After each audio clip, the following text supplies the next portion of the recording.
오늘 시간에는 위대한 반전 예수 그리스도라는 제목으로 말씀을 전하도록 하겠습니다. 2025년 한인 제1장로교회 비전은 교회 표어는 위대한 반전입니다. 지난 목요일부터 토요일까지 신년 특별 새벽기도를 통해서 위대한 반전이라는 주제를 가지고 온전한 회심, 그리고 온전한 고백, 온전한 복음 전도에 대해서 말씀을 나눴습니다. 이 온전한 회심과 고백, 그리고 전도를 통해서 우리 삶과 교회가 다시 한번 하나님께 주시는 비전과 소망을 가지고 반전을 이루는 그런 도약하는 새해가 되길 우리가 함께 기도했습니다. 여러분, 반전이란 뜻이 무슨 뜻입니까? 방향을 바꾸어 굴러간다, 이런 뜻입니다. 그러니까 우리가 예수 그리스도를 온전히 믿고 구원받았다면 구원받기 전과의 삶과는 완전히 다른 길로 우리가 나아가야 합니다. 그 길이 무슨 길입니까? 바로 예수님께서 걸으셨던 십자가의 길, 그리고 동시에 부활의 길입니다. 그 길로 완전히 돌아서는 순간을 우리는 회심, 이렇게 말합니다. 이 회심은 우리 삶 가운데 단 한 번 발생되는 위대한 반전의 순간입니다.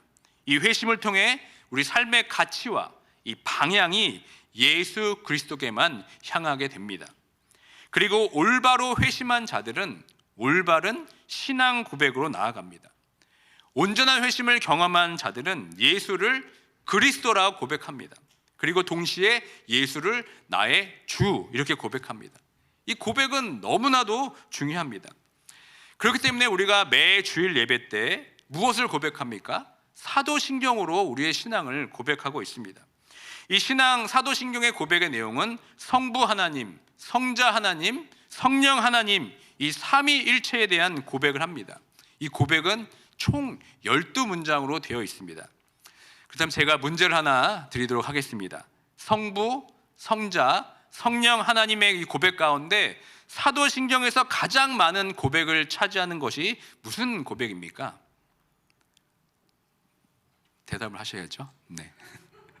성부, 성자, 성령 하나님 고백 가운데 사도신경에서 가장 많은 고백을 차지하고 있는 것은 바로 성자 하나님, 즉 예수 그리스도에 대한 고백이 가장 많이 있습니다.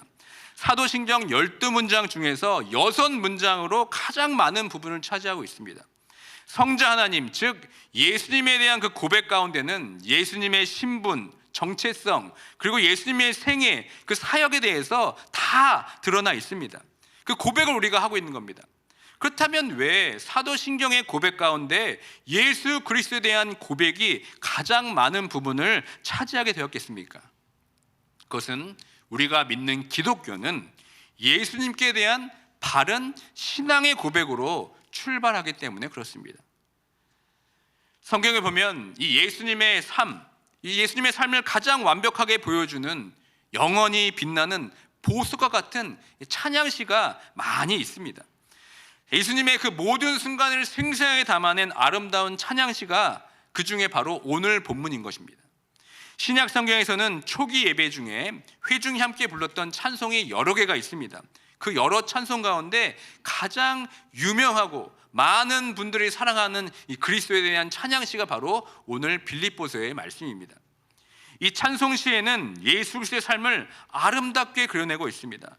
예수님의 삶이 낮아짐으로 시작해서 다시 높아지는 위대한 반전의 모습을 찬란하게 펼쳐내고 있습니다. 성경에 보면 예상치 못한 반전으로 가득한 이야기들이 아주 보물들처럼 숨겨져 있습니다. 이러한 반전은 단순한 이야기를 뛰어넘어서 인간의 한계를 뛰어넘는 하나님의 역사와 놀라운 사랑을 우리에게 보여주고 있습니다. 예를 들면 형들에게 배신당하고 노예로 팔려간 요셉이 이 애굽의 총리가 되어서 가족을 구하게 됩니다. 그러니까 고난에서 영광으로서의 반전이 바로 요셉의 삶입니다. 모세 이야기는 어떻습니까? 애굽 왕의 양아들이었다가 광야로 도망쳐서 양치기가 됩니다. 그런데 하나님께서 모세를 부르심으로 말미암아서 이스라엘 백성을 이집트를 해방시키는 위대한 지도자로 반전을 일으키게 됩니다.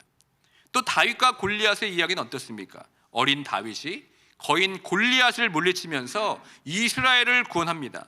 약한 자가 승리한다는 반전을 성경은 보여주고 있습니다. 그 외에도 성경에 여러 가지 반전의 이야기들이 많이 있습니다. 그러나 여러분, 이 성경 가운데 최고의 반전을 꼽는다면 무엇이 있겠습니까? 그것은 바로 예수 그리스도이십니다. 예수 그리스도가 우리를 구원하러 오시기 위해서 가장 높고 높은 곳에서 가장 낮고 낮은 이 땅에 오신 것입니다.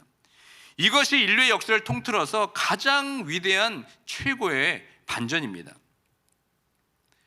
만약 예수님을 영어 알파벳 중에서 한 글자로 표현한다면 여러분 어떤 알파벳이 가장 좋겠습니까? 한번 여러분 생각해 보시길 바랍니다. 대부분 이렇게 물어보면 아마 C라고 대답하실 것입니다. 왜냐하면 예수님께서 우리를 위하여 지신 십자가로 말미암아 우리가 구원을 얻었기 때문에 그렇습니다. 그 십자가가 영어로 cross 되니까 C로 아마 생각할 수도 있습니다. 아니면 기름 부음 받은 자라는 뜻의 이 Christ도 첫 글자가 C니까 예수님을 그 영어 알파벳 한 글자로 표현한다면 아마 이 C가 가장 좋지 않을까 생각할 것입니다.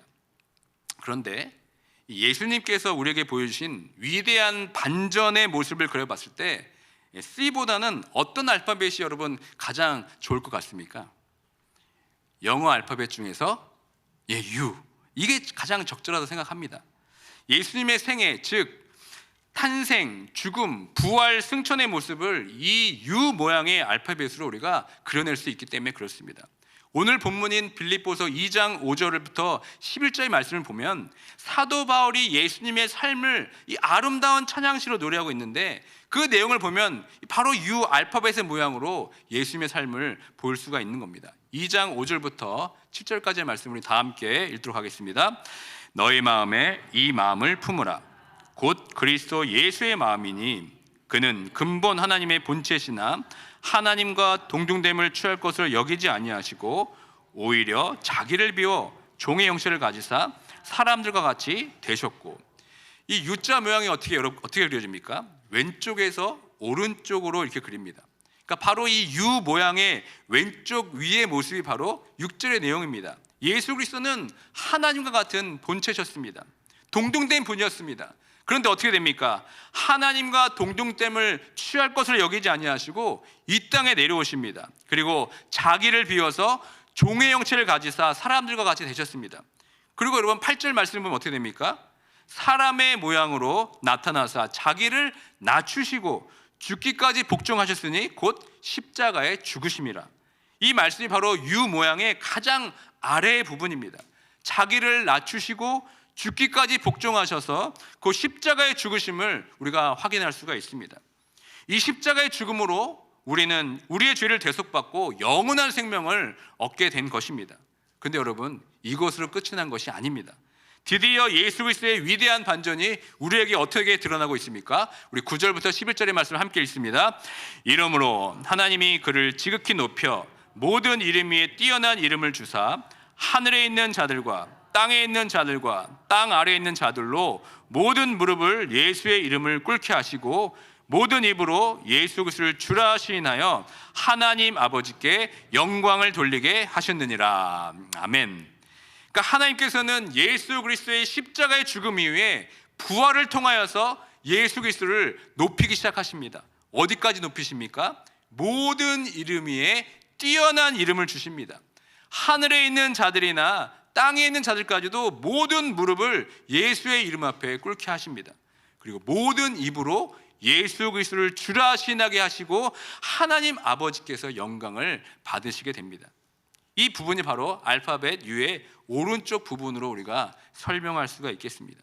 죽으시고 부활하시고 다시 하나님께 영광을 올려드리는 모습이 바로 예수 그리스도께서 우리에게 보여주신 가장 위대한 반전입니다. 기독교가 다른 종교와 가장 큰 차이점이 있다면 무엇이겠습니까?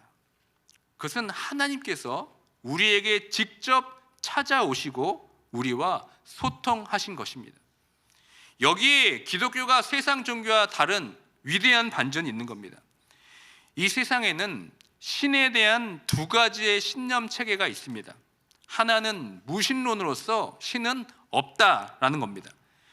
이 세상은 물질과 시간으로 우연히 창조되었다고 만들어졌다고 이야기합니다.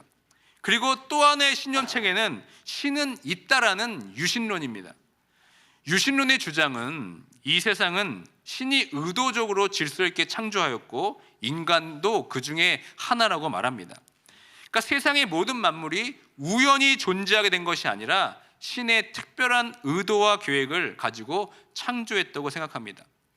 그런데 이 유신론적 입장에서도 문제는 무엇이냐면 어떻게 인간이 그 신을 알 수 있는가입니다.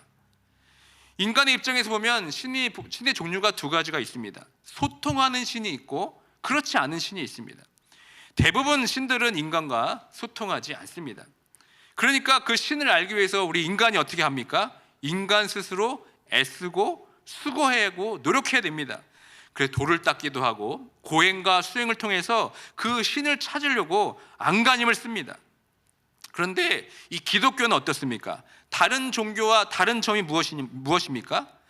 그것은 인간 스스로 하나님께 다다를 수 없다는 것을 하나님께서 아셔서 하나님이 인간이 되셔서 이 땅에 찾아오셨다는 겁니다. 이것이 기독교가 다른 종교와 다른 가장 큰 반전입니다. 다시 한번 오늘 본문인 빌립보서 2장 6절부터 7절의 말씀을 우리 함께 읽도록 하겠습니다. 그는 근본 하나님의 본체시나 하나님과 동등됨을 취할 것으로 여기지 아니하시고 오히려 자기를 비워 종의 형체를 가지사 사람들과 같이 되셨고, 그러니까 이 말씀은 하나님이 인간이 되셔서 인간과 소통하기 위해 이 땅에 오신다는 이 반전을 보여주는 말씀입니다. 이것을 우리는 성육신 이렇게 말합니다. 하나님이 사람의 몸을 입고 이 땅에 오셨습니다. 우리와 소통하기 위해, 우리에게 자신을 드러내기 위해, 그리고 무엇보다 우리를 구원하러 이 땅에 오신 것입니다. 예수님께서 보여주신 성육신 사건은 예수님의 자기 비움과 낮춤을 통한 겸손함을 우리에게 보여주고 있습니다. 이것은 사실 우리가 상상도 하지 못할 겸손입니다. 예를 들어 독수리를 잡아서 좁은 새장에 가둬놓고 아무리 먹이를 잘 주고 좋은 환경에도 키워도 2주를 넘기지 못하고 죽는다고 합니다. 그 이유가 무엇입니까? 이 하늘의 왕자인 독수리는 그 큰 날개를 활짝 펼치고 마음껏 넓은 창공을 누비며 살아야 하는 존재이기 때문에 그렇습니다. 그 독수리의 자유를 빼앗아서 새장에 가두는 것은 하늘의 왕자로서의 위엄을 빼앗는 것이기 때문에 독수리 스스로 그 치욕과 고통을 견디지 못한다고 합니다. 이 미물인 독수리도 그러한데 온 우주에 그 임재가 가득하신 전지전능하신 하나님이 이 좁고 좁은 지구에 오셔서 작은 인간의 몸을 입고 스스로 갇히시게 된 것입니다. 이 성육신의 겸손은 감히 우리가 흉내낼 수도 없고 상상할 수 없는 겸손입니다. 우리가 누군가를 이해하려면 어떻게 돼야 됩니까? 그 사람과 같은 형편과 처지에 놓여져야 합니다. 예수님께서는 이 땅에 오셔서 우리와 함께 하셨습니다. 우리와 함께 하시면서 우리가 겪고 있는 고통과 아픔을 이미 다 겪으신 분이십니다. 그래서 우리의 모든 아픔과 슬픔과 상처와 모든 형편을 다 아시는 분이십니다. 히브리서 2장 18절의 말씀을 함께 읽습니다. 그가 시험을 받아 고난을 당하셨은즉 시험 받는 자들을 능히 도우실 수 있느니라. 아멘. 예수님은 인간의 몸을 입고 이 땅에 오셔서 인간이 겪는 모든 고통을 다 겪으셨습니다. 그러나 여러분, 그 고통만으로 멈춰있지 않았습니다. 그 한계를 초월하셨습니다. 그러니까 단순히 우리가 본받아야 할 위대한 사람 정도가 아닙니다. 예수님께서는 이 땅에 사시면서 하나님의 능력을 소유하고 펼쳐낼 수 있는 유일한 분이셨습니다. 그래서 성경은 예수님께서 시험을 받는 자들을 능히 도우실 수 있다고 말씀하고 있는 겁니다. 그렇기 때문에 우리가 예수님께 기도하는 것입니다.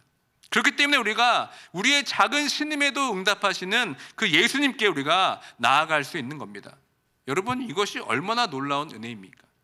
이것이 우리를 사랑하시기 때문에 자신을 비우고 낮추신 이 성육신의 진정한 의미인 것입니다.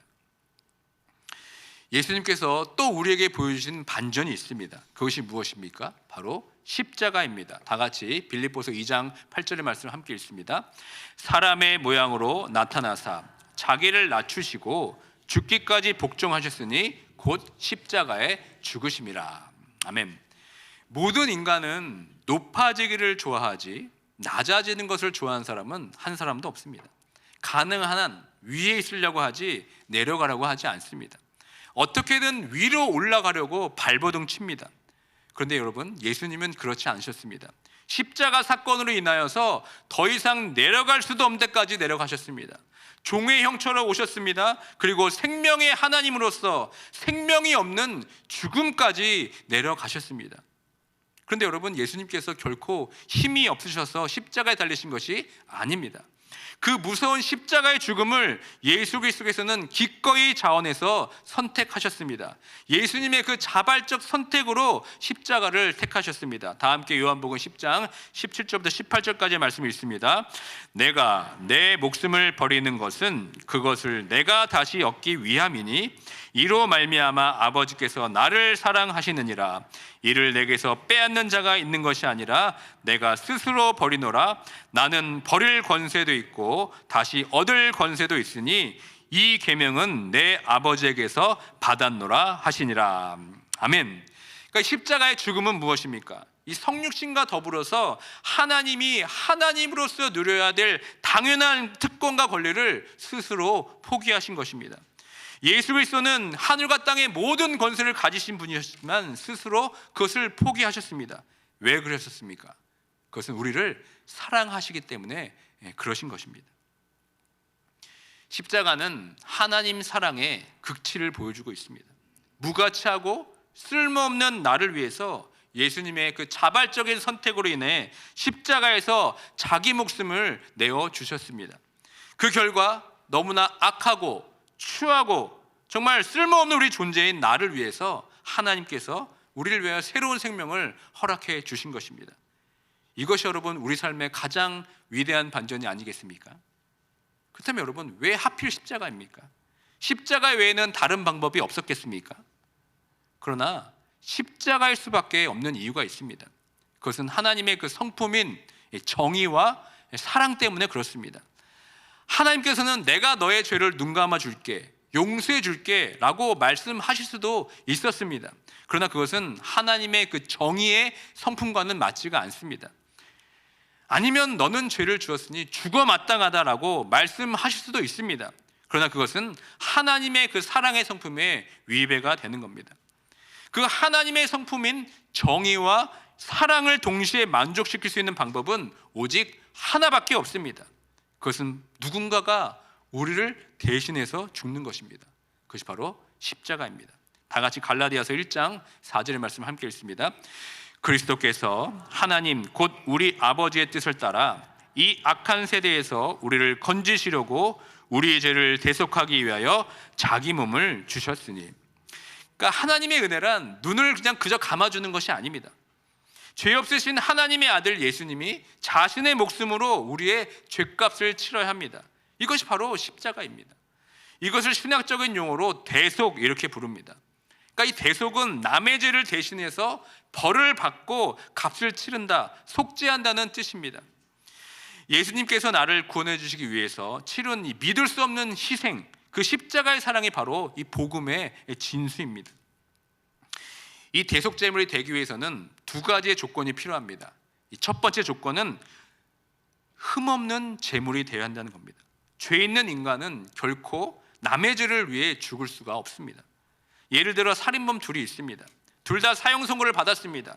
그런데 그중 하나가 다른 사형수를 위해 내가 네 죄를 대신해서 죽어줄게 라고 한다면 여러분, 그것은 말이 되지가 않습니다.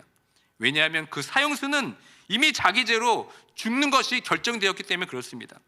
그러므로 죄 없는 사람만이 남의 죄를 위해 대신 죽어줄 수 있는데 그것을 할 수 있는 분은 오직 예수 그리스도 한 분밖에 없습니다. 또 대속제물이 되기 위해서 두 번째 희생 조건이 있는데 그것은 그 희생 제물은 완전한 인간이어야만 한다는 겁니다. 죄는 반드시 죽음으로 갚아야 하는데 하나님은 죽으실 수 없는 존재입니다. 그래서 죄 없으신 하나님의 아들 예수님이 자신의 목숨으로 우리의 죄값을 대신 치르신 희생이 바로 십자가인 겁니다. 우리의 참된 신앙은 예수님의 사랑을 온전히 깨닫고 십자가 앞에서 자기 자신을 늘 비추는 자입니다. 십자가는 우리의 죄의 심각성을 비춰주는 거울입니다. 우리는 늘 거울을 바라보며 삽니다. 거울을 안 보고 사는 사람은 아마도 한 사람도 없을 것입니다. 왜 그렇습니까? 내 자신의 모습을 스스로 내가 볼 수 없기 때문에 그렇습니다. 우리는 거울에 비친 나의 모습을 보기 위해서 거울 앞에 섭니다. 그런데 안타깝게도 이 거울에서 우리의 속마음은 볼 수가 없습니다. 우리의 속마음은 예수님이 달리신 그 십자가 앞에 설 때 나의 진짜 속마음을 보게 됩니다. 나의 추악한 죄, 무서운 죄, 지긋지긋한 죄를 들춰내는 것이 바로 십자가입니다. 십자가는 이처럼 우리의 죄를 드러냅니다. 그리고 나를 위해 피 흘리신 예수 그리스도의 사랑까지 드러내게 됩니다. 우리가 그 십자가에서 나의 죄를 고백하고 그 구원의 은혜를 찬양할 때 그 십자가가 하나님의 구원의 능력이 될 줄 믿습니다. 마지막으로 우리에게 보여주신 최고의 반전은 바로 부활입니다. 예수님께서는 우리를 위해 죽으시고 다시 부활하셨습니다. 그래서 기독교의 신앙의 핵심을 십자가와 부활 이렇게 얘기하는 겁니다. 십자가 없는 부활은 의미가 없습니다. 그리고 부활이 없는 십자가는 비참할 뿐입니다. 그래서 우리는 반드시 십자가 신앙을 통과해서 부활 신앙까지 나아가야 합니다. 십자가 신앙은 예수님의 십자가가 나의 죄를 위한 것임을 가슴 깊이 깨닫고 그 사랑 안에 거하는 것입니다. 영혼 깊은 곳에서 솟아나는 회개의 눈물을 흘리며 주님 앞에 엎드릴 때 우리의 옛사람은 죽게 됩니다. 그런데 문제는 무엇입니까? 우리는 자꾸만 이 십자가 앞에서만 머무른다고 한다는 겁니다. 분명히 우리에게 부활의 신앙을 허락해 주셨는데 그 부활의 신앙을 우리가 누리지 못하는 것 같습니다. 십자가에서 옛사람이 죽었다는 것을 우리가 잘 알고 있지만 우리가 새 사람으로 덧입혀졌다는 사실까지는 우리가 잘 이루지 못하는 것 같습니다. 이 부활 신앙은 부활절 하루만 즐기는 신앙이 아닙니다. 십자가로 구원받았다면 우리는 부활의 신앙을 소유한 것입니다. 예수님께서 부활하셨던 것처럼 우리도 부활한다는 것을 우리가 믿는 것입니다. 이 부활이야말로 이 세상의 최고의 반전의 드라마입니다. 죽음에서 부활로, 이것은 성경 전체 창세기부터 계시록까지 흐르고 있는 하나님의 그 대반전의 드라마의 가장 큰 주제입니다. 예수님의 죽음과 부활은 위대한 반전의 드라마임을 우리에게 보여주고 있습니다. 우리가 그 구원의 은혜를 입었다면 우리는 그 대반전의 드라마의 주인공이 된 것입니다. 그리고 여러분, 그것이 끝이 아닙니다. 성경에서 가장 드라마틱하고 찬란한 피날레를 보여주는 장면이 있다면 무엇이겠습니까? 그것은 하나님께서 가장 낮고 낮은 자리에 있는 자기의 독생자 예수 그리스도를 가장 높고 높은 위치로 높여주신 사건입니다. 다 같이 빌립보서 9장 2장 9절부터 11절까지 말씀을 함께 읽습니다. 이러므로 하나님이 그를 지극히 높여 모든 이름 위에 뛰어난 이름을 주사 하늘에 있는 자들과 땅에 있는 자들과 땅 아래에 있는 자들로 모든 무릎을 예수의 이름에 꿇게 하시고 모든 입으로 예수 그리스도를 주라 하시나요 하나님 아버지께 영광을 돌리게 하셨느니라. 아멘.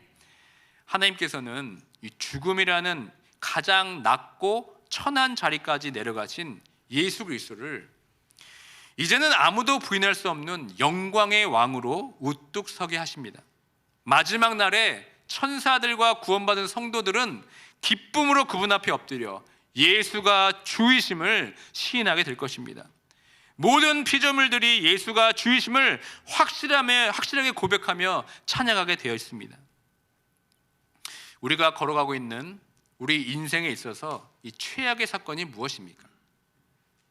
그것은 바로 죄로 인해 피할 수 없는 죽음입니다. 이 죽음 앞에는 모두가 무력합니다. 인간 스스로 이 죽음을 극복할 수 있는 힘이 없습니다.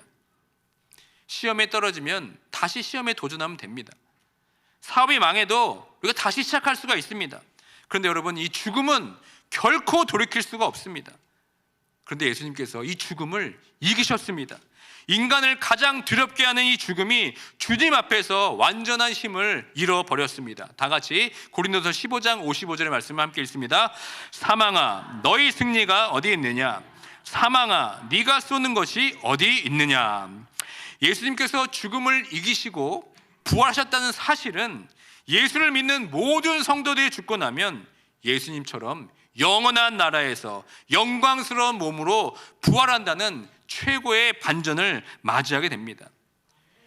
우리 인생의 최악의 사건인 죽음의 문제를 해결하신 예수를 믿어서 우리가 새로운 생명을 얻었다면 그것이야말로 우리 인생의 최고의 반전의 사건이 아니겠습니까?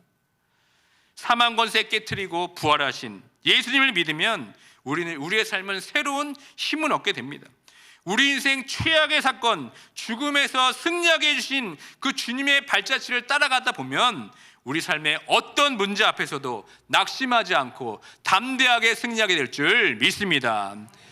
지금도 하늘 보좌 우편에 앉아 계셔서 이 세상을 통치하고 다스리시는 그 예수 그리스도께 우리의 인생 되어 주시고 우리 삶을 다스리신다는 걸 우리가 믿는다면 우리의 삶은 좌절과 낭망이 아니라 기쁨과 감사로 변하게 될 줄 믿습니다. 우리가 이 부활의 소식을 통해서 우리가 변화되었다면 우리는 그 부활의 소식을 듣고 가만히 있을 수가 없습니다. 그 기쁜 소식을 누군가에게 전할 수밖에 없습니다. 마태복음 28장 8절의 말씀 다 함께 읽습니다. 그 여자들이 무서움과 큰 기쁨으로 빨리 무덤을 떠나 제자들에게 알리려고 다름질할세. 아멘. 부활을 목격한 증인들은 가만히 있을 수가 없습니다. 거룩한 기쁨으로 충만해집니다. 그 전까지는 실패와 낙담과 좌절에 사로잡혀 있었지만 부활을 목격하고 경험한 그들은 그 기쁜 소식을 전하기 위해서 어떻게 됩니까? 달리는 신앙으로 변화가 되는 것입니다. 부활하신 주님이 내 안에 거하심을 믿게 된다면 우리들은 가만히 있을 수가 없습니다. 지친 어깨가 펴지고 눈에 생기가 돌기 시작합니다. 가슴이 벅차오르고 힘찬 심장의 고동소리를 우리가 듣게 되어 있습니다. 이것이 우리가 회복해야 할 이 반전의 신앙이 아니겠습니까? 여러분들은 지금 달리는 신앙으로 지금 살아가고 계십니까? 오늘 교회 오실 때 정말 신나고 기쁜 마음으로 이 자리에 오셨습니까? 아니면 겨우겨우 지친 발걸음으로 여러분 이 자리에 오셨습니까? 다시 한번 오늘 예배를 통하여서 이 부활의 신앙이 우리 안에 살아 역사함을 통하여서 나의 지치고 멈춰진 발걸음이 다시 한번 달려가는 신앙으로 되길 주님의 이름으로 축원드립니다. 마지막으로 이사야서 40장 30절부터 31절 말씀을 우리 다 함께 봉독하도록 하겠습니다. 소년이라도 피곤하며 곤비하며 장정이라도 넘어지며 쓰러지되 오직 여호와를 앙망하는 자는 새 힘을 얻으리니 독수리가 날개치며 올라감 같을 것이요 다른 박질하여도 곤비하지 아니하겠고 걸어가도 피곤하지 아니하리로다. 아멘. 이 말씀처럼 2025년에는 우리의 잠자고 있던 부활의 신앙이 다시 한번 살아나서 독수리가 날개치듯이 올라간 같이 다른 박질하여도 피곤함이 없는 것처럼 우리 삶에 또 우리의 영적인 삶에 위대한 반전이 일어나는 모두가 되길 주님의 이름으로 축원드립니다. 말씀을 마칩니다. 2025년 여러분 인생의 위대한 반전을 꿈꾸고 계십니까? 그렇다면 예수 그리스도의 마음을 품으시길 바랍니다.